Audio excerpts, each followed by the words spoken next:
Daniel Filmus es sociólogo por la Universidad de Buenos Aires y magíster en educación por la Universidad Federal Fluminense de Brasil.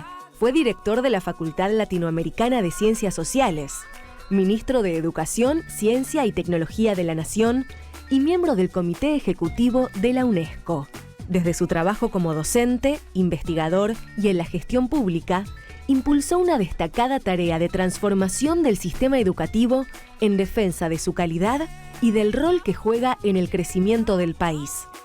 Filmus es autor de los libros Crisis, Transformación y Crecimiento y Educar para una sociedad más justa, entre otros. Fue distinguido con el premio Domingo Faustino Sarmiento de la Academia Nacional de Educación, con el premio Amos Comenius de la UNESCO y condujo Presidentes de Latinoamérica en Canal Encuentro, donde entrevistó a los principales mandatarios de la región. Desde 2007 es senador nacional por la ciudad de Buenos Aires. Señoras y señores, con nosotros Daniel Filmus. ¿Qué tal, Jorge? Buenas noches. Bueno, lo primero, hacer una pequeña aclaración. Puede haber, en general la mayoría de la gente sabe cómo pensás y cómo pienso. Saben también que no soy periodista y que este programa fundamentalmente una conversación entre mis invitados y yo. Y en nuestro caso compartimos una visión del país, seguramente del mundo, y además una visión común en torno a la camiseta azulgrana, ¿no? Somos hinchas de San Lorenzo. Nadie es perfecto. Bueno, peor si fuéramos de Racing. Estaríamos más deprimidos. Pero bueno, hecha esta aclaración, pasamos a hablar, a conversar sobre, cosas que desconozco de vos. Sé muy bien cómo pensás, pero por ejemplo, no sé de qué barrio sos. Y soy de Paternal. Viví hasta cerca de los 20 años en Paternal, barrio bien porteño si los hay. Y es raro que a pesar de ello no sea de Argentinos Juniors, aunque iba siempre a verlo a la cancha, pero nos llevaban desde muy chiquitos a mi hermano y a mí, un amigo de mi viejo, a la cancha de San Lorenzo, el viejo gasómetro, y así nos fuimos habituando, incluso cambiando a mi viejo de equipo, que era de Independiente, se hizo de San Lorenzo, fuerza de ir. Pero Paternal y los juegos en el barrio, vivir prácticamente todas las tardes a la vuelta del colegio en la calle, y momentos en los que Paternal era un barrio casi, no te diría de las afueras, pero era un barrio que costaba llegar al centro. Tengo los mejores recuerdos, ¿no? De la escuela primaria, provincia de Mendoza, la escuela República del Ecuador, el Poliladron, las Escondidas. Cachurra sí. montó su burra también, hay mucho. Vivíamos en la calle, la verdad que era increíble, pero incluso después cuando me mudé a una avenida, la avenida San Martín, también la vida con los amigos transcurría en la calle, salir, estar sentados ahí horas y horas en una esquina. Igual jugar a la pelota en la avenida San Martín era ya difícil entonces, ¿no? Mira, todavía pasaba, cuando yo era chiquito pasaba el tranvía por la avenida San Martín. Y jugábamos a la pelota, por supuesto, a la vuelta en Espinosa, pero jugábamos a la pelota en la calle. Uno paraba cada vez que pasaba un auto, pero no era una cosa muy, muy seguida, ¿no? Sí, vos fuiste ministro de Educación y a mí me hizo de San Lorenzo un ministro de Educación de la provincia que fue Mario Porto, que es diputado nacional. Bueno. Claro. Sí, vamos siempre a la cancha junto con Mario. Los he visto algunas, más que yo, debo decirlo. Y esta relación con la educación, o sea, ¿cómo fue naciendo en vos la vocación pedagógica? ¿Cómo fuiste llegando a ese punto, a ese camino? Mira, difícil de explicar, pero en el año 72 yo entré a la facultad de lo que en aquel momento era Filosofía y Letras para seguir Sociología. En aquel momento yo había hecho en realidad escuela técnica hasta tercer año, después por trabajo tuve que trabajar, así que tuve que dejar la escuela técnica, me gustaba mucho, para ir al Nacional y terminé en la nocturna.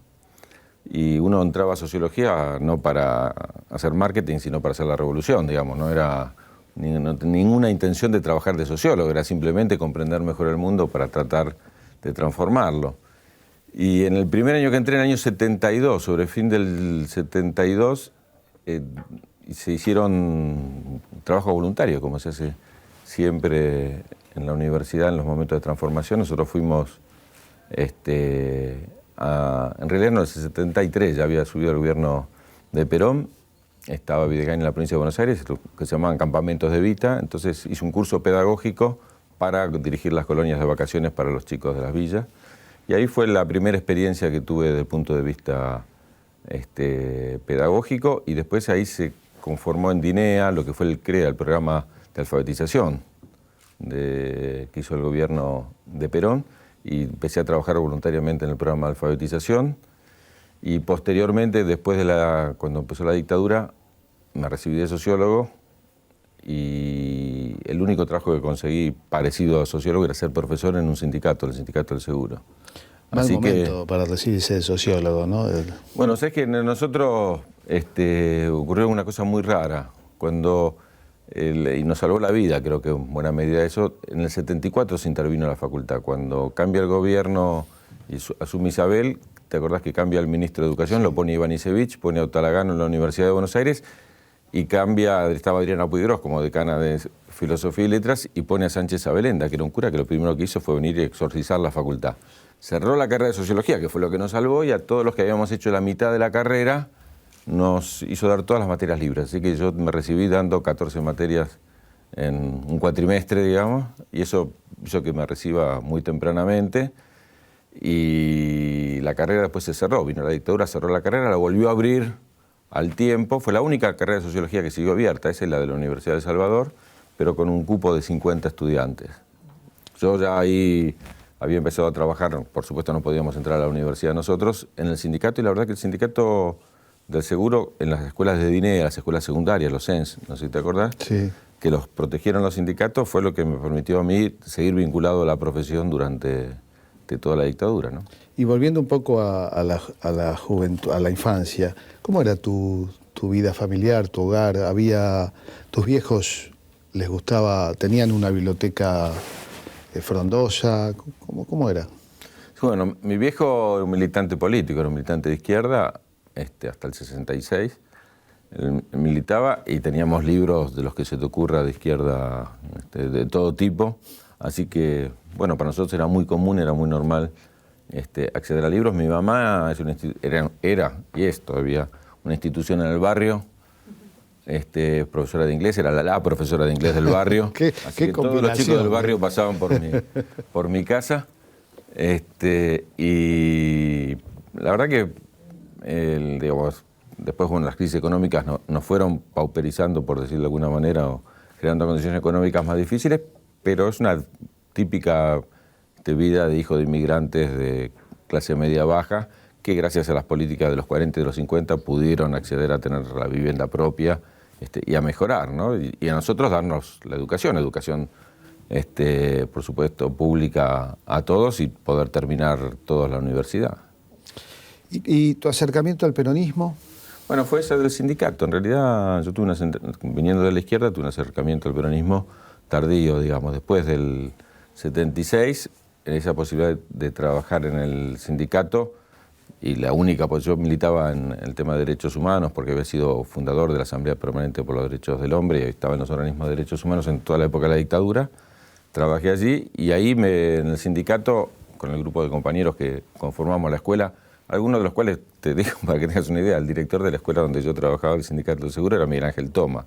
Por ejemplo, la directora de la Escuela de la Mañana era Inés Botella, que también fue diputada nacional. Había un ambiente de discusión política y de resistencia a la dictadura en aquel momento, desde el punto de vista de haber sido uno de los pocos sindicatos que no se intervino.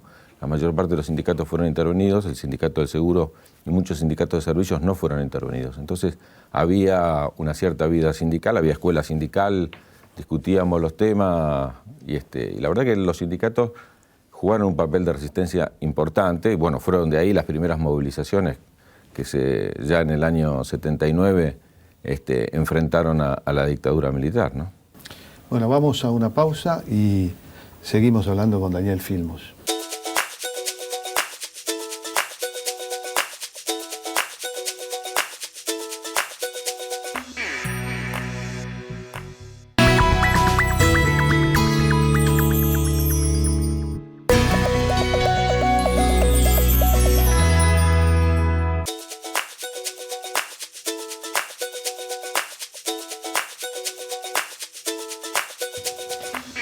damos un salto en el tiempo, ¿no? Las distintas circunstancias históricas te llevarían a ser designado por Néstor Kirchner como su ministro de Educación. Sí. Pero vos no lo conocías a Kirchner.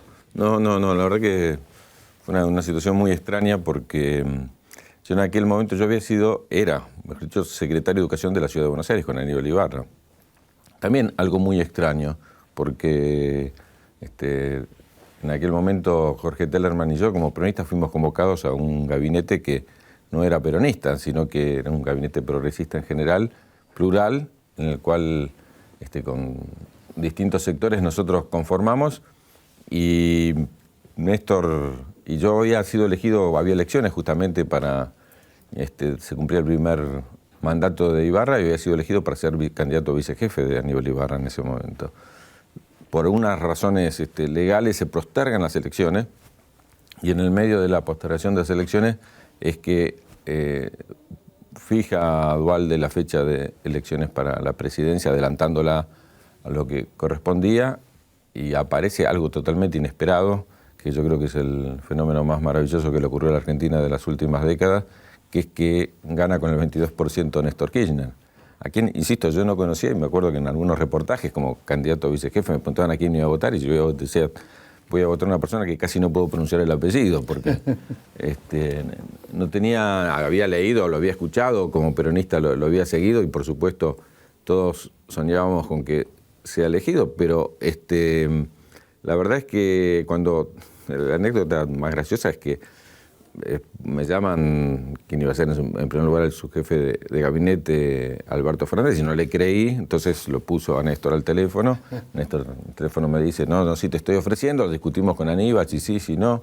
Bueno, teníamos mucha duda porque también yo tenía el compromiso de enfrentar a Macri en aquel momento como candidato a vicejefe, estaba muy entusiasmado con eso. Bueno, al final decidimos que sí, pero yo nunca supe si esa persona con la que había hablado por teléfono era Néstor Kirchner, ¿no? En realidad, el día que anuncia el gabinete, estábamos reunidos con varios amigos, por esos días nos vimos nosotros varias veces, y estábamos reunidos con unos amigos, y yo esperando a ver que Néstor Kirchner dijera si en el gabinete estaba yo o no. Cuando dijo que Daniel Filmus, ministro de Educación, ahí corroboré que la persona que habló por teléfono conmigo y me había ofrecido el cargo era Néstor, y lo conocí el viernes para asumir el domingo, ¿no? Y como todos sabemos, el martes estábamos en Entre Ríos resolviendo. Yo puedo contar una primicia acá. Vos fuiste un visionario, porque me acuerdo que cuando estabas desatando el paquete de tu nombramiento como ministro de Educación, hablamos de la posibilidad de que yo fuera tu secretario de Cultura, porque en ese momento se planteaba Educación y Cultura como en un solo, o sea, Ministerio de Educación y Cultura o de Cultura y Educación. Y estábamos hablando de eso cuando esa misma tarde nos enteramos del nombramiento de Di Tella como... Sí. Así que bueno, tuvimos que esperar un poco para... La anécdota completa es la siguiente. Cuando Néstor me habla para tomar el cargo, yo tenía la idea que Ciencia y Tecnología, que estaba en Educación, como al final también pasó, debiera ser un ministerio aparte. Porque tenía la idea que Ciencia y Tecnología debiera ser un ministerio que esté muy vinculado a la producción. Y en el Ministerio de Educación me parecía que tenía un corset muy académico, que era solo investigación académica y no había investigación vinculada a la producción. Entonces, en aquel momento sugerí, y se aceptó, en principio la idea de que educación esté con cultura y no con ciencia y tecnología. Y así fue, y al final, bueno, terminó con la historia como lo contaste vos recién. Pero al final se cumplieron las dos cosas. Fuiste secretario de Cultura y tenemos, gracias a Cristina, Ministerio de Ciencia y Tecnología.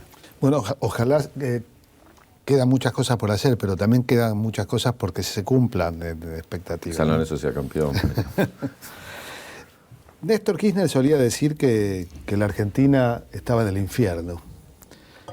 ¿Cómo era el infierno de la educación si es que lo era en el momento que asumiste el ministerio? Bueno, yo creo que todas las características de un infierno se condensaban en la educación. 7 provincias no pagaban los salarios, las que pagaban los salarios los pagaban con esos bonos, ¿te acordás? Esos papelitos que después se cambiaban. Nosotros en la Ciudad de Buenos Aires, que habíamos sostenido el salario, lo pagábamos en 3 veces. Parece increíble, porque cobraba una parte de los docentes el primero, una parte el 20 y una parte el 25.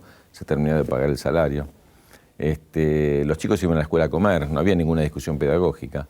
varias provincias, como te digo, varias, Entre Ríos, Corrientes, Chaco, Tucumán, San Juan, habían hecho pasar a los chicos de grado sin dar examen final porque no había ni siquiera el mínimo de días de clase. Había provincias con 60, 70, 80 días de clase y bueno, entonces los chicos ni siquiera podían dar el examen final.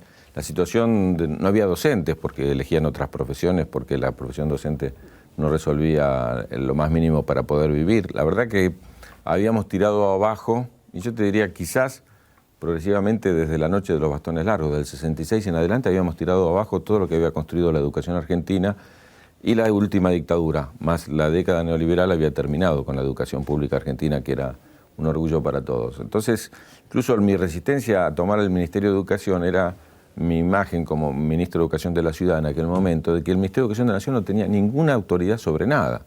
Esta cuestión, las universidades son autónomas, las escuelas son de las provincias y el CONICET es autárquico. Así que el Ministerio de Educación se termina en la vereda de Pisurno. Ahí se termina todo el poder o la capacidad de decidir del ministro. ¿Cuántas escuelas dependen de la capital, por ejemplo?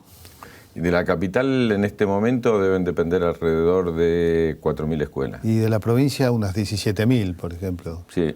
Y de la nación ninguna. Ninguna. Bueno, salvo las escuelas, el ILSE no depende de nación. El ILSE depende de la Universidad de Buenos Aires, como el Buenos tampoco. Aires, son autónomos totalmente. Y sin embargo, el Estado Nacional apareció y a pocos días de comenzar el gobierno de Néstor Kirchner, pero eso lo vemos en el próximo bloque.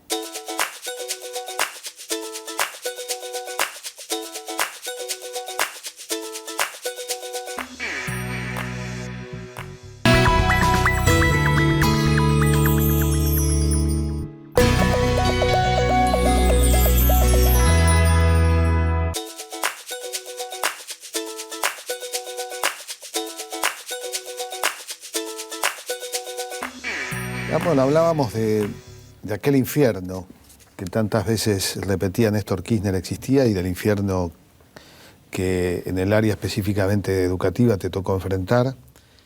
Y antes de, bueno, me quedé pensando, ¿pensás que se ha olvidado eso, que hay una suerte de olvido de esa época, de una desmemoria en torno a lo que ocurrió hace 10 años y de cómo recibió el país el gobierno de Néstor Kirchner? Sí, bueno, cuando pensás 10 años de historia es mucho tiempo y en la memoria colectiva las problemáticas actuales, por supuesto, postergan los recuerdos de los momentos más difíciles.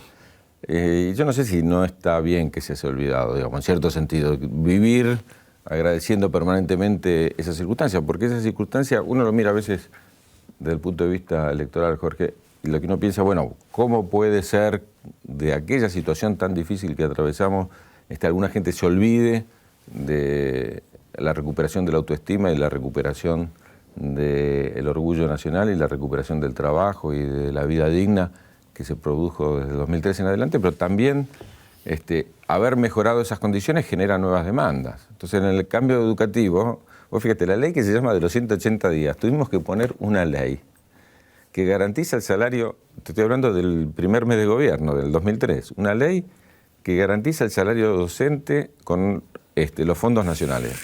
Los docentes son los únicos trabajadores en Argentina que si la provincia no les puede pagar el sueldo, la nación les paga el sueldo. Porque el derecho a la educación de los chicos está por encima de todas las cosas. Decidimos que ese derecho constitucional es el derecho de los derechos, que el que pierde la educación no tiene después derecho absolutamente a nada. Entonces dijimos, no puede estar supeditado a que la provincia tenga plata o no, y colocamos esa ley. Y a cambio de eso, es decir, de la garantía del salario, no de un aumento, de la garantía del salario, pedimos 180 días de clase.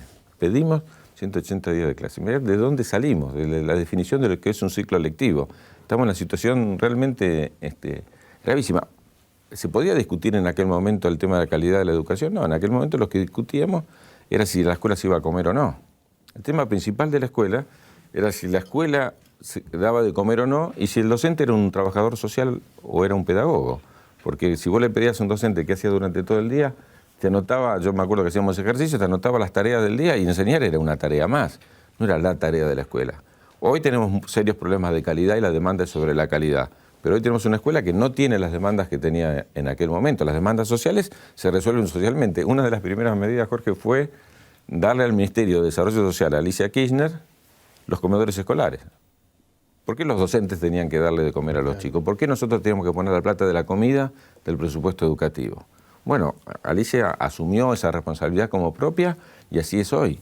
Entonces, es verdad que si yo me quedo, bueno, ¿no ven que ahora cobran el salario? Hay paritarias docentes, el salario aumentó como nunca en la historia argentina, hemos recuperado la vocación docente y salen los diarios de que cada vez hay más personas que quieren ser maestros o profesores, etcétera, etcétera, etcétera. Si uno se queda diciendo, pero no atiende lo nuevo, que es, bueno, yo quiero que mi hijo vaya a la escuela, pero quiero que la escuela le enseñe lo que le promete al chico aprender para que él pueda desempeñarse en la vida. Entonces hoy tenemos un desafío que si la cantidad se resuelve casi de un día para el otro, el tema de la calidad, como pasa en los procesos culturales, si los conoces bien, las transformaciones culturales llevan mucho tiempo. Los docentes de hoy son los que se formaron en esa Argentina que estamos diciendo que fue la debacle de la educación.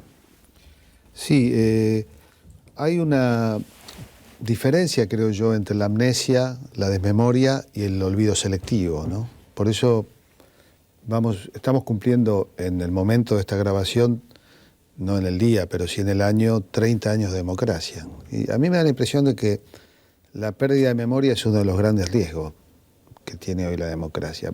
Insisto, está bueno ir por más, pero está mal olvidar de dónde venimos, ¿no? Sí, sí, también lo pensé mucho yo por esto de los 30 años de democracia que decís vos, y estos días.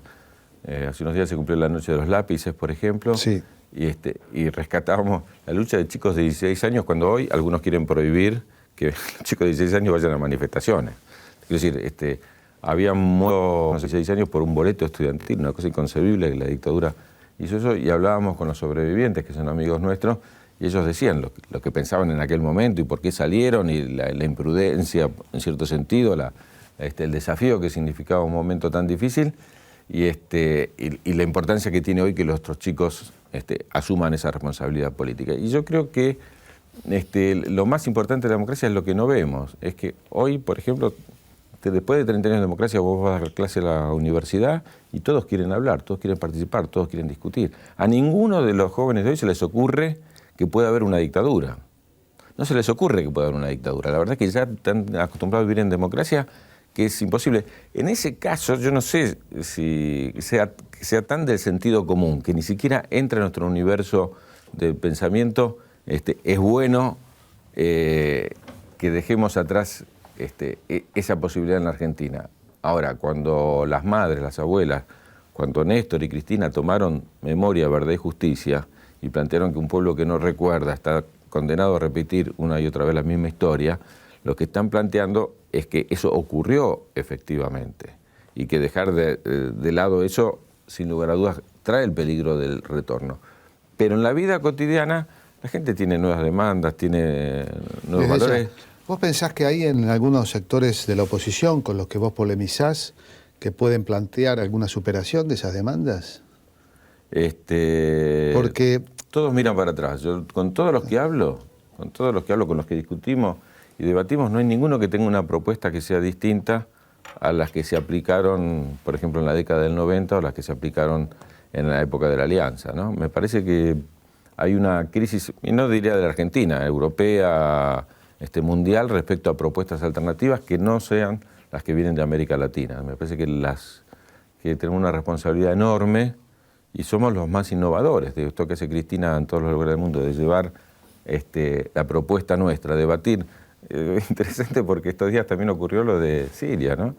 Cuando Argentina dijo, nosotros no estamos de acuerdo con la intervención, se rieron todos los de la oposición nuestra, ahí está de vuelta Argentina dándole la espalda a Estados Unidos. Ahora resulta que después lo dijo Reino Unido, después lo dijo Alemania, y después la propuesta salió de otro lado y es distinta. Y Estados Unidos tuvo que acoplarse a una propuesta distinta de la resolución de un conflicto. Esto es un triunfo enorme. Hay otras maneras de ver las cosas. No es la única forma la intervención militar, como en la economía no es la única forma el ajuste o la devaluación, o la crisis periódica de la balanza de pago, y pagarla a través de restricción del consumo. Hay otras maneras, y la verdad es que estamos pagando, quizás con el tema de los fondos buitres, el precio de haber desafiado un mundo que estaba acostumbrado a un orden que tenía siempre la misma salida, ¿no? Hay una famosa frase de Einstein que a mí me encanta, que dice el primer síntoma de locura es repetir muchas veces una misma acción y esperar que dé resultados distintos.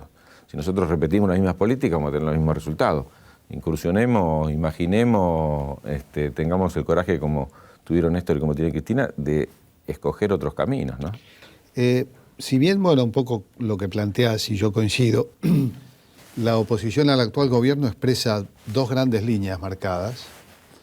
Una pareciera ser un replanteo de la alianza, etapa final de la crisis de los 90, y la otra el menemismo, ¿no? Ese peronismo neoliberal. Incluso, no lo digo, incluso por los nombres y las candidaturas y los apellidos y las personas que aparecen y se juntan, con una bandera central que es la oposición al gobierno, más que la unidad de criterio. ¿Por qué pensás que aún así tienen un relativo éxito electoral? Que hay una parte importante de la sociedad que les cree. Bueno, la verdad que en primer lugar uno no puede analizar la realidad sin ver el papel de los medios. Yo creo que hay una influencia mediática muy profunda y este es un hecho importantísimo. Yo creo que la lucha contracultural que tenemos nosotros respecto del sentido común dominante que toman los medios y reproducen al infinito, juega un papel decisivo. Decir, bueno, ¿qué es lo nuevo? Lo deciden los medios. ¿Qué es lo nuevo? Lo nuevo es lo viejo. Estamos en un problema, pero lo presentan como nuevo, lo envuelven como nuevo, lo difunden como nuevo y pasa a ser aparentemente una alternativa. Ahora, lo grave del caso es que a tal punto influyen los medios en esta decisión, estamos hablando de esta elección que va a ocurrir dentro de pocos días, que ellos decidieron quién iba a ser candidato y quién no. Y nos consta que en la ciudad le dijeron a más de uno, bajate, porque si se dividen las fuerzas de tal manera puede ser que el kirchnerismo gane. Entonces aconsejaron fuertemente, para decirlo de una forma fina, bajarse a algunos y a otros, como el caso de Massa en la provincia, aconsejaron que sean lo nuevo y que sean la alternativa y que sean lo distinto. Y me parece que, y en esto quizás el éxito pasa por creer que ese sector va a respetar lo que hemos avanzado estos años y va a ir por otras acciones en la misma dirección, cuando todos sabemos que no es así. Digamos, porque nadie se imagina una Argentina donde no hubiera matrimonio igualitario, donde volvamos a privatizar las AFJP, entonces no hay movilidad jubilatoria, donde privaticemos YPF o agua y energía, nadie imagina esa Argentina, pero puede ocurrir. Cuando vos lees lo que pasa en España hoy, te doy un ejemplo, el Ministerio de Ciencia y Tecnología se había creado en España, ahora eliminaron el Ministerio de Ciencia y Tecnología, lo sé por los mails de los científicos que nos escriben todos los días, y lo pusieron como una secretaría en el Ministerio de Competitividad. ¿Entendés? Todo puede volver atrás. Todo lo que nosotros queremos que conquistamos y es para siempre, como nos ocurrió después del 55, puede volver atrás. Sin embargo, los medios lo plantean como lo nuevo y algo para adelante. Y sin lugar a dudas, digamos, cuando digo los medios, estoy hablando del poder concentrado de las corporaciones que se expresa a través de los medios. No es que hay un interés específico del medio, aunque esté emparentado con esos intereses, ¿no? Hablamos de una década ganada, ¿no? Y bueno, ya enumeraste algunas de las razones. ¿Qué pensás en relación, aparte de esta década, un poco más de la mitad en la ciudad de Buenos Aires, con el gobierno de Macri? ¿Qué se perdió en ese periodo en la ciudad de Buenos Aires? Mira, primero, volviendo un poco y retomando desde la pregunta anterior, uno corre el riesgo siempre de poner la culpa en los demás. Digo, uno podría analizar también lo que hicimos nosotros estos 10 años y ver todas las asignaturas pendientes que tenemos. Yo creo que esto es un ejercicio que nosotros tenemos que hacer. Bueno, nosotros bajamos la desocupación del 25 al 7, es una enormidad lo que hicimos, pero para el 7 que está desocupado, el problema de desocupación es un tema.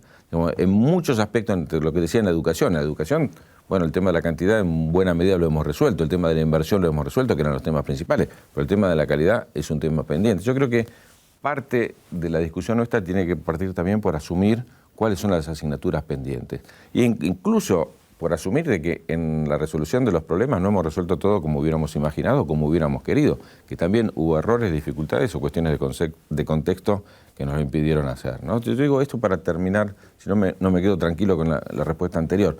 Me parece que es importantísimo y que también las fuerzas nacionales y populares, las fuerzas progresistas, tengamos esa mirada permanente de qué es lo que nos está faltando, porque si no, no le respondemos a la gente. Los sectores, yo leía la semana pasada en el diario La Nación, no sé si ustedes lo leyeron, que la clase media argentina creció del 39 al 50%. En el diario La Nación, investigaciones hechas por estas consultoras del establishment. Entonces, claro, bueno, los que antes tenían demandas de sectores populares, de sectores bajos, ahora tienen demandas de sectores medios. Tenemos que darle respuesta a esas nuevas demandas que existen, ¿no? Esto ya pasó porque el primer peronismo generó una situación semejante, ¿no? Sí, yo cuando me hiciste la pregunta me comí la lengua para no contestarte, como Scalabrini Ortiz cuando cuenta que él se encuentra en una esquina con un compañero de secundaria y lo ve recontra bien empilchado y sabía que era muy pobre. Y dice, algo muy sintético. Y dice, che, qué bien que empilchaste. La verdad que te fue muy bien. Sí, tengo 3 fábricas textiles. Pero vos no tenías nada. Sí, pero yo emprendí, no sé qué. Bueno, debes estar muy agradecido al gobierno de Perón. Dice, ¿qué? ¿Al gobierno de Perón? ¿Quiere que le paguemos aguinaldo? ¿Quiere que paguemos más salario? ¿Quiere que no sé qué? No, este gobierno me hace todo lo imposible para que yo no... Entonces lo trata de convencer y no puede. Y se va a Scalabrini Ortiz pensando en algo que yo en un artículo después escribí que lo llamé la paradoja del jiu-jitsu. Él dice, el jiu-jitsu es un arte marcial oriental donde el otro vence con la fuerza del adversario. Entonces dice, esto es lo que pasa con Inglaterra. Este tipo, sin querer, es el que está sustituyendo las importaciones del casimir inglés. Y es el que está favoreciendo para que nosotros destruyamos nuestra industria nacional cuando destruyamos el consumo de los trabajadores. Y algo de eso ocurre con la clase media, ¿no? La clase media pide cosas a este gobierno, demanda cosas a este gobierno, va a manifestar a veces disconformismo electoral con este gobierno, y lo que va a hacer es poner justamente al gobierno que lo primero que va a hacer es destruir la clase media, porque cualquier ajuste... Ahí vuelvo a lo de la memoria, porque lo único que nos puede preservar es la experiencia colectiva anterior, donde esos sectores que ascendieron en la década del 50 cayeron en picada y volvieron a formar parte de la numerosa tropa de los sectores más empobrecidos, ¿no? Bueno, y el caso de Grecia, que volvió a votar los neoliberales, como lo seguro, ¿no? Después de la crisis profunda que tuvieron. Pero yendo a la ciudad, la verdad es que si hay algo que está en contra, y eso es importante, y es bueno que esté, ¿no? Que es un proyecto que sea distinto al nuestro, porque el otro, decías vos, es un rejunte que no se puede expresar en un proyecto común. Ahora, la ciudad tiene el proyecto antagónico al nuestro, un Estado que no está presente, un Estado que privatiza, un Estado que no se preocupa por los más humildes, un Estado que tiene una mirada elitista y al mismo tiempo ineficiente, no que la peor combinación, porque hay elitistas eficientes, el elitismo y la ineficiencia hace que temas que se podrían resolver como la basura, que no son ni de un sector ni de otro, no esté resuelta, o temas como el tránsito, temas básicos. La ciudad ha mostrado un camino y promete un camino de volver a privatizar YPF, aerolíneas, etcétera, etcétera. Yo creo que viene bien que los dos proyectos tengan ese debate. Y lo que está en el medio, no está en ningún lugar. O sea, ¿pensás que hay más riesgo en ese renacer de la alianza o de un peronismo conservador enmascarado que de pronto el macrismo? Yo creo que por eso tiene el techo el macrismo, de que hay un sector de la población que se concentra en las zonas urbanas de mayor nivel de ingresos que pueda apoyarlo, que sería la tradicional derecha de Argentina, que nunca tuvo una inserción electoral fuerte si no fuera a través del menemismo, cuando logró cooptar una parte de la dirigencia del justicialismo, ¿no? ¿Pensás que es más sincera la formulación de quién? ¿De Pinedo o de Pino Solanas? Alguien dijo en broma que un montón de pinos conforman un Pinedo. Exactamente, ¿no? Es un chiste.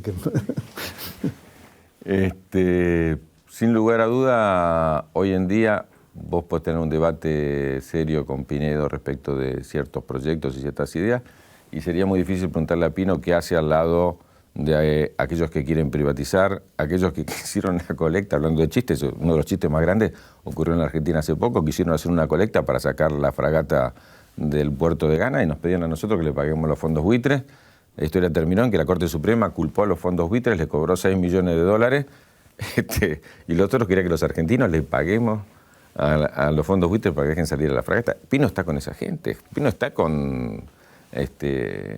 hoy en día en la ciudad de Buenos Aires con Osiglia, hoy, ¿no? en la lista, no digo teóricamente, está con los candidatos que eran de López Murphy, están con Lilita Carrió, que planteó todo lo contrario que lo que planteó históricamente Pino. La verdad que llama la atención, y a sus propios compañeros les llama poderosamente la atención, que de haber sido tan intransigente en la última elección y ni siquiera querer hacer alianza con el radicalismo ni con ningún sector e ir solo y sacar, ni siquiera clasificar en las PASO para la presidencial, hoy en día haya aprendido mal la lección y haya dicho, bueno, solo no conseguimos nada, vamos con todo, y haya elegido con todos los que va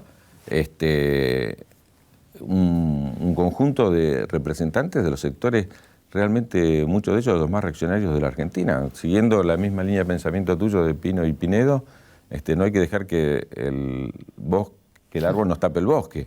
Hay un pino delante que nos puede llegar a tapar un conjunto de dirigentes de derecha que si no lo tuvieran a Pino no tienen ninguna posibilidad de poner la cara frente a la gente, ¿no? Y es una lástima porque Pino es un dirigente con una trayectoria durante muchos años de su vida muy importante y que por supuesto uno reivindica. Es una lástima, para el movimiento popular es una lástima, insisto, que haya generado esta posibilidad de irse tan lejos de los pensamientos y los conceptos y las convicciones que él tuvo siempre. ¿Cómo imaginás una Buenos Aires mejor? Una ciudad de Buenos Aires en sintonía con una Argentina que sin duda cambió en los últimos 10 años. Hay una parte de la ciudad de Buenos Aires que resuelve la nación. Y hay otra parte que tienen que resolver los propios gobernantes de la ciudad. Y yo me imagino una ciudad igualitaria, una ciudad heterogénea, una ciudad integradora, una ciudad plural, una ciudad solidaria, donde todos podamos vivir bien. Aún los que hoy viven bien van a vivir mejor si todos viven bien. Y este es un tema que cuesta discutir y cuesta debatir en la ciudad. Pero te quiero dar un ejemplo. Hay que ser una ciudad a escala humana, donde vos resuelvas los problemas para todos. Te quiero dar 2 o 3 ejemplos. Habíamos empezado con Paternal, y un barrio de Buenos Aires.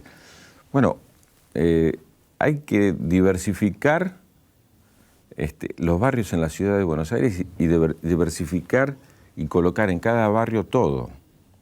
Un problema importante del transporte es si todos tienen que ir al microcentro. Vos no tenés problema de transporte para todos lados de la ciudad. Ahora, si cada barrio tiene su poder político, cada barrio tiene su centro cultural, si cada barrio tiene su comercio, si cada barrio tiene su educación, si cada barrio tiene todo para poder resolverlo, como dirían los franceses, a escala humana, a 10 cuadras de tu casa, la mayor parte de las cosas, vos generás una heterogeneidad dentro del mismo barrio que solo para cosas muy importantes tenés que irte del barrio. Te doy un ejemplo.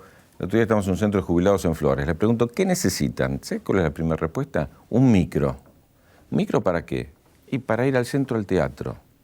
Si no piden un teatro en Flores, piden un micro para ir al centro del teatro. Digamos, si nosotros pensamos en una ciudad a escala humana, tiene que ser una ciudad que esté preparada para atender a los más débiles, a los más necesitados, a los chicos, a los viejos. Entonces, si atiende y es una ciudad preparada y planificada para ellos, todos los demás vamos a tener lugar. Si es una ciudad preparada para los automotores, si es una ciudad que está planificada para los que tienen la posibilidad de acceder a cosas que el resto no tiene, el resto se queda afuera. Y la ciudad de Buenos Aires tiene el presupuesto de cualquier ciudad europea, de cualquier ciudad europea.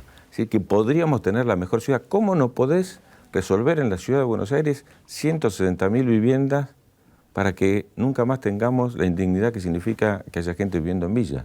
Es una cuestión que la verdad que no entiendo. Te puede llevar 4 años, 8 años, pero lo tenés que resolver porque tenés el ingreso más alto. ¿Cómo no podés resolver en la ciudad de Buenos Aires la diferencia entre el norte y el sur?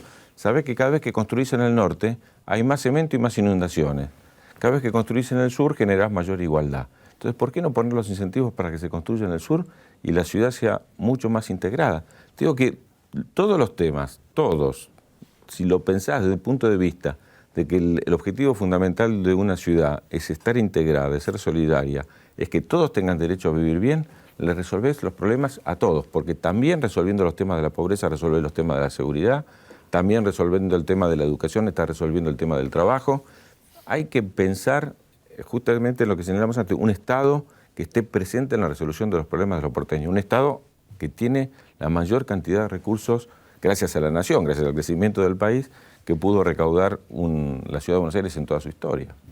¿Pensás que las soluciones pueden ser estrictamente porteñas o que hay cuestiones que no se resuelven solo en la capital federal? Transporte, por ejemplo. No, bueno, ahí hay un tema que es fundamental y ahí tenemos proyectos de ley presentados que esperamos que puedan avanzar.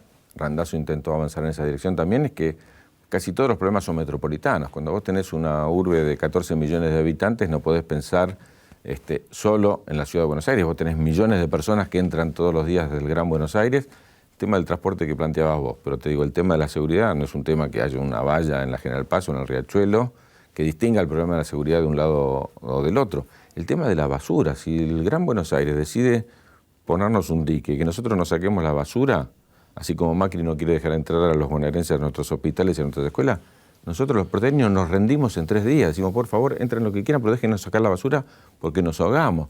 Los temas ambientales, no podés resolver el tema de la cuenca Matanza-Riachuelo sin trabajar en conjunto. Los temas de inundaciones, muchas de las cuencas que después nos generan inundaciones a nosotros empiezan en la provincia de Buenos Aires. Entonces, me parece que hace falta una institucionalidad nueva, que hoy no existe, que hay que crearla, con representantes de la nación, de la provincia y de la ciudad, que empiece a resolver en forma conjunta estos temas. Digo, me parece que, insisto, una ciudad hay que mirarla en una forma distinta y hay que planificarla pensando en los que viven ahí. Si los que vivimos acá no queremos más edificios altos, ¿por qué nos van a seguir poniendo edificios altos si hay cerca de 200.000 viviendas? 200.000 viviendas que no están ocupadas. Vos tenías, en el censo del 47, el censo que hizo Perón, daba 3 millones de habitantes en la ciudad de Buenos Aires. Hoy tenemos 2.950.000. 60 años después tenemos menos habitantes, pero tenemos mucho más casas, mucho más departamentos. Pero nada de eso está construido con una planificación urbana que sea a favor de los vecinos, es a favor de la especulación inmobiliaria. Vos tenés Puerto Madero, que el objetivo era acercarnos al río, nos ha alejado aún más del río porque parece una isla para unos pocos protegidos, y Puerto Madero, el 70% de los departamentos son especulación inmobiliaria producto de la soja. Me hacen acordar a los edificios de Dubái o de Panamá, ¿no? Que de noche uno los ve, son hermosos, altísimos, pero de noche están apagadas las luces porque no tienen habitantes. En sociedades como la nuestra se da lo mismo con el déficit habitacional que hay, ¿no? Hablábamos 170.000 viviendo en las villas, 500.000 que tienen problemas de vivienda, que están en situación precaria, y hablábamos de 200.000 departamentos solo deshabitados, ni siquiera alquilados, solo para especulación inmobiliaria. Además, bueno, el gobierno de la ciudad no ha logrado responder ni siquiera al objetivo de lo que se llama el Camino de Sirga. El Camino de Sirga es el camino que bordearía el Riachuelo, esencial para el plan de saneamiento del Riachuelo, y ahí estamos hablando no de erradicar la villa, que no se trata de eso, se trata de urbanizarla, y ni siquiera son capaces de una reubicación de la línea de casas que está junto al Riachuelo, ¿no? Bueno, el otro día estuvimos justamente en la Villa 21, en esa hermosa inauguración de ese edificio histórico. Digo histórico no porque es para atrás, sino histórico para el futuro, porque va a quedar para siempre. Es decir, se va a urbanizar esa villa. Tarde o temprano tendremos nosotros gobierno y urbanizaremos la villa. Y ese edificio va a quedar como, me parece, una cuestión señera de qué mirada tenemos nosotros hacia el sur de la ciudad y hacia los sectores más desprotegidos. Pero ahí, a pocas cuadras, están zonas de cuando vos las caminás ese borde, en primer lugar ves que en la provincia de Buenos Aires ya se resolvió. Es decir, desde nuestra orilla ves la situación resuelta. Y desde esa misma orilla ves casas que están en el borde de la situación del Riachuelo, en la situación más indignante, ¿no? Estamos hablando de 60 casas, no te estoy hablando de millones.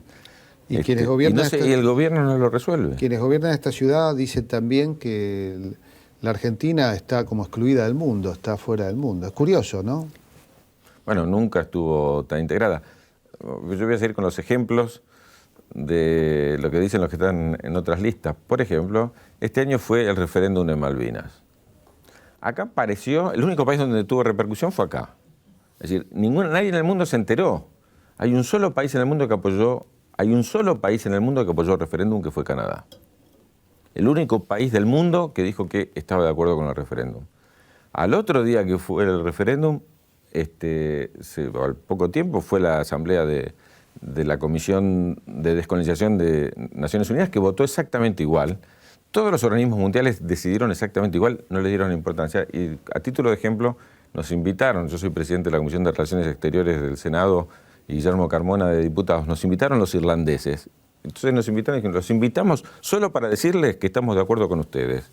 Y los invitamos para decirles que nosotros jamás nos vamos a comer lo del referéndum porque es lo que nos hicieron a nosotros. Nos mandaron ingleses, una población implantada al norte de nuestro país, y nos robaron una parte de nuestro territorio. Así que lo que quieren hacer con ustedes es lo que nos hicieron a nosotros, ¿no? Y sin embargo acá algún grupo que se llamaba intelectuales, sí, salió a decir que nosotros teníamos que ir a negociar con los británicos que viven en Malvinas, porque son tan británicos como los que viven en Reino Unido. Sí, es raro encontrar compatriotas que se entristecen de los logros argentinos, ¿no? Es una pena. Yo no me imagino a los chilenos de la oposición defendiendo aerolíneas argentinas o un galpón de aerolíneas argentinas en el aeropuerto de Santiago de Chile contra los intereses del aeropuerto, ¿no? No lo imagino. Es curioso esto. Y vos señalabas antes, Argentina, presidenta del Consejo de Seguridad de Naciones Unidas e integrante del Consejo de Seguridad de Naciones Unidas, fue la más votada, de todos los países de Naciones Unidas fue la más votada para integrar el Consejo de Seguridad. Argentina el G20. Argentina dentro del UNASUR, de la CELAC y del Mercosur. Argentina en las reuniones de bloque que por primera vez se están haciendo entre África y América Latina, entre los países de Asia y América Latina. Argentina abriendo nuevos mercados y nuevos lugares. Argentina nunca estuvo tan integrada al mundo como ahora. Y como, bueno, me compete, y esto es Puerto Cultura, si Argentina está excluida del mundo y fue designada país invitado en Frankfurt, este año es el país invitado de honor en la Feria del Libro de París, invitado de honor en la Feria del Libro de Guadalajara. Si eso es exclusión, realmente, bueno, sigamos fuera del mundo que nos va bastante bien. No, y aparte lo que señalabas vos del tema de la memoria. Se puede estar en la Villa 21 y en París como invitado de honor. O sea, esto queda claro, y queda claro que es un proyecto que lo permite. Y está claro que es lo diferente que tenemos nosotros. Está claro que es nuestra mirada la que nos permite estar en la Villa 21 y en París. No hay otra mirada que permita eso, porque la otra mirada claramente es de exclusión y de marginación. No es de estar donde están los problemas y estar construyendo colectivamente con la gente la forma de resolverlo. Bueno, y hablando de exclusión, no quiero excluir las preguntas. ¿Tenemos una pregunta? ¿Qué tal? Buenas noches. Yo te quería preguntar sobre tu opinión sobre la participación de los jóvenes, el interés de los jóvenes en política, digo, sobre todo en las escuelas secundarias, que hoy se está viendo mucho. Bueno, nosotros hemos colocado primero en la Ley de Educación Nacional la necesidad de que los jóvenes participen en las escuelas. Y después hemos tomado, digo, desde el punto de vista legislativo, que es lo que la gente va a decidir sus representantes en los próximos días, 3 leyes que son muy importantes. La primera es la ley que baja la mayoría de edad a los 18 años. Antes era a los 21. Esta ley parece muy vieja, pero es de hace 3 años. Y es una ley que no mandó el Ejecutivo. Porque a los que dicen que solamente aprobamos leyes y somos una escribanía, es una ley de un senador socialista, de Giustiniani. Y a nosotros nos pareció bien y la hemos acompañado y la hemos integrado. Pero después bajamos la edad de votación a los 16. Es decir, acompañando este mayor protagonismo de los jóvenes. Y hace muy poquitos días, te estoy hablando hace un mes, hemos votado la ley para los centros de estudiantes, donde es obligatorio que los ministerios de educación de cada una de las provincias ayuden, colaboren para fortalecer la idea de los centros de estudiantes. No es obligatorio, porque no podemos obligar a los estudiantes a organizarse si no quieren, pero es obligatorio que los ministerios y las secretarías de educación ayuden y generen las condiciones para que haya participación en cada una de las escuelas. Cuando hace unos días recordábamos la noche de los lápices, yo decía, estamos hablando de chicos de 16 años, ¿no? Y que ofrendaron su vida por una reivindicación estudiantil. ¿Cómo no van a tener posibilidad de expresarse? ¿No? Me parece que hay que encontrar los mecanismos y las formas para que realmente tengan participación dentro de las escuelas y que también tenga participación en la discusión de cuáles son las políticas educativas. Por supuesto, hay en cada una de las escuelas hay distintas responsabilidades y distintos estamentos. Y por los directivos tienen su responsabilidad, los profesores la suya, pero los estudiantes sin lugar a dudas pueden participar y está muy comprobado, pero aparte es el ABC de la pedagogía, es que cuando un estudiante participa de primaria o de secundaria en la elaboración de las normas de convivencia de la escuela, es mucho más propenso a cumplirla. Cuando él mismo dice qué se puede y qué no se puede, y entre todos decidimos que no se puede y sabemos qué cosas nos molestan, por ejemplo, que un tipo llegue tarde e interrumpa la clase cada 5 minutos, ¿no? Entre todos decidimos que eso no va, después, y es parte, el estudiante lo va a cumplir. Así que los consejos de convivencia y definir las normas a través de las cuales nosotros nos comportamos en cada una de las escuelas es algo que, si es participativo, es mucho más fácil de cumplir que si está impuesto. Digo. La escuela es un lugar de autoridad y no de autoritarismo. El autoritarismo se ejerce y la autoridad se gana. El docente tiene autoridad no porque tiene normas disciplinarias, sino porque tiene el conocimiento de ciertos aspectos que los estudiantes no tienen. Y eso es lo que genera, sin lugar a dudas, una escuela con instituciones y con una autoridad fuerte y con participación. Bien, otra pregunta. ¿Cuáles son los proyectos presentados en el Congreso que provocaron mayor controversia y mayor contradicción dentro de la oposición en el Congreso? Bueno, muchísimos. Por ejemplo, digo, sin lugar a dudas, nosotros hemos tomado algunas medidas respecto a la recuperación del papel del Estado que son muy importantes. Cuando nosotros decidimos nacionalizar la CFJP, ahora ya parece parte de la historia, y es algo como que ya está. Se le estaba robando toda la plata a los jubilados. ¿Y qué pasaba? La crema de los jubilados, y los que aportaban más aportaban a lo privado, y el Estado se hacía cargo de las jubilaciones de los más pobres, y el Estado no recaudaba. Era perfecto, era un negocio, no había mejor negocio que eso, como por ejemplo ocurre con la medicina prepaga. Quieren que solamente estén dentro de la medicina prepaga los sanos. No, si estás enfermo, entonces tendrás que ir al hospital.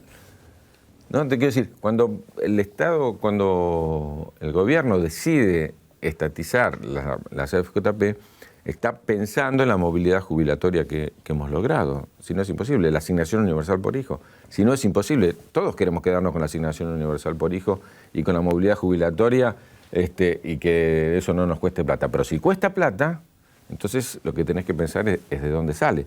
Y esa es la contradicción que tiene la oposición. Le gustaría hacer todas esas cosas, pero no se da cuenta que para eso hay que trabajar para enfrentar los intereses de los más poderosos. Y eso, como dice Cristina, hacer política implica redistribuir, implica sacarle a uno para darles a otro. Bueno, hoy hay una presidenta que responde a los 40 millones de argentinos y mira los intereses de todos. La oposición tiene mucha dificultad, aún la que se dice de izquierda, aún la que se dice progresista, para enfrentar a sectores. Entonces siempre está del otro lado. Esta semana tuvimos que votar en la suba del mínimo no imponible, comprendía aumentar impuestos para los más privilegiados. Para las transacciones financieras nos pedían, queremos un impuesto a las transacciones financieras. Bueno, pusimos un impuesto a las transacciones financieras, no lo votamos. Más aún, algunos se levantaron y se fueron y dijeron no le damos quórum porque hubo una persona que nos ofendió. Bueno, hay que estar ahí. Una suerte de gatoflorismo político, ¿no?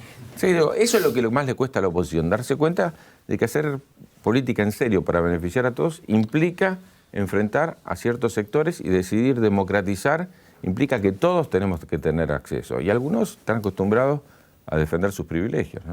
Hay una idea que se difunde mucho y que algún eco ha tenido de que es importante en las elecciones legislativas votar a la oposición para que controle al gobierno.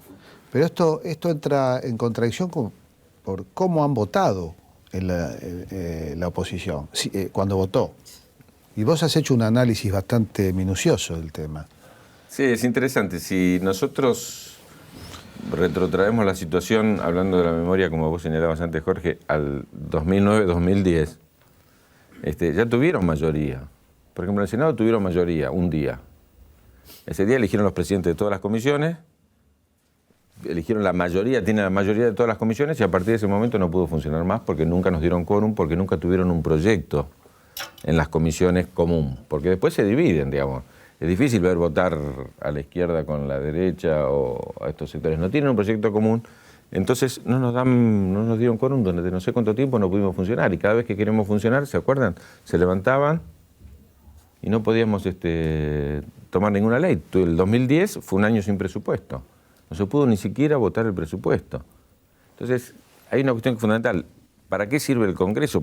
Puede servir para poner palos en la rueda en el avance de un gobierno que en una crisis internacional tiene que tomar medidas muy urgentes para situaciones muy inmediatas, ¿sí? O puede servir para discutir, debatir proyectos que permitan avanzar en un proyecto, en una dirección. Lo que pasa, Jorge, es que en cierto sentido la oposición quiere adelantar el 2015 al 2013. Que es lo peor que le puede pasar a los argentinos. Quiere discutir ahora qué va a pasar en el 2015. Y lo que nosotros estamos discutiendo es cómo llegamos al 2015 con el mejor gobierno, con las mejores condiciones, y ellos piensan que cuanto peor lleguemos al 2015, más posibilidades tienen de ganar. Entonces necesitan realmente que a la Argentina le vaya mal estos años, como alguien lo dijo, un senador radical lo dijo. Bueno, cuanto peor, mirá si mejoramos y todavía estos vuelven a ganar. Entonces, ojalá que la economía no mejore. Y realmente el Congreso puede usarse como una herramienta para que la Argentina no mejore, llegue mal al 2015. Tienen todo el derecho del mundo de ganar, pero sería bueno que ganen presentando un proyecto alternativo, no destruyendo el proyecto y la Argentina que hoy tenemos. Sí, yo creo que es fundamental la comprensión de esto, ¿no? De que acá no se trata del riesgo de un gobierno. La sensación que a veces tengo es que están jugando a la ruleta rusa con la cabeza de los argentinos, ¿no? Porque tienen la salida. Después de la ruleta rusa y la cabeza de los argentinos es echarnos la culpa a nosotros y practicar el ajuste. Que fue la salida histórica, porque el rodillazo que fue, en un gobierno democrático, practicar un ajuste de una envergadura tal a través de una devaluación que impidió que siga expandiéndose la economía y que retrotrajo el consumo de las grandes mayorías a una situación que posibilitó el descontento del gobierno para que sea un golpe. Los ciclos de la economía argentina fueron acompañados por los golpes de Estado, crisis en la balanza de pagos, devaluación, como comemos lo que exportamos, eso aumenta el precio del consumo interno, bajan los salarios reales, descontento de la gente, golpe de Estado. Los golpes de Estado siempre se subieron arriba de las posibilidades del descontento de la gente porque los gobiernos populares, estoy hablando no de antes del 55, sino del 55 en adelante, accedieron a las demandas corporativas de practicar en democracia el ajuste. Y ajuste es casi imposible con democracia. Ese país para pocos no es viable, que así no sea, y muchísimas gracias, Daniel. No, buenas noches y gracias a todos.